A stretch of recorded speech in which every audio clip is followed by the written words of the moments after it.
yan, general aircon service namin to. Ito ang proseso ng pag general aircon service. Binababa namin lahat tapos ina-assemble. Then yan, nililigpis natin. Zero balance kaya 100% may leak to. Yan, para sigurado yung gawa natin. Ito ang ginagawa namin, ina-assemble namin lahat. Tapos ilulubog natin sa tubig yan. Makikita na natin kung saan yung leak nya. Okay, so pinisira natin ng 300 PSI. Tapos yan, ilulubog natin sa tubig yan. Ito na, iligis na natin.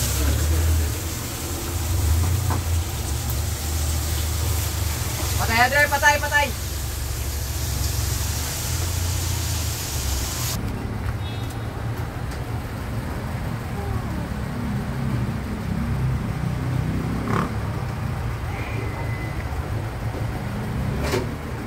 Sir?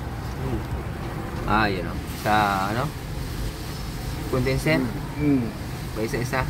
Ayun o, makikita nyo yung bulan na yan o. Dito. Kabilaan. Ayun o, makikita nyo. O, dalawa. Ayun o. Kabon dito. O. Okay. So, yan ang possible na leak nya sa condenser, guys. Yan. Hindi naman mawawala yung lamig pag wala leak. So, yan. Kita na natin sa condenser. Tapos, ito, observa na lang ito sa evaporator. Itong mga fittings, hose. So, yan. Makikita na natin talaga isang, isang gawaan. Isang ligtisan tayo. So, yan ang possible na leak nya sa condenser, mga kababayan. Okay.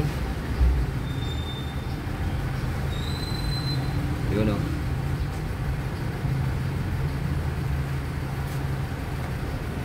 Ayun o. Tignan yung mabuti. Huwag yung kukurap. Yun.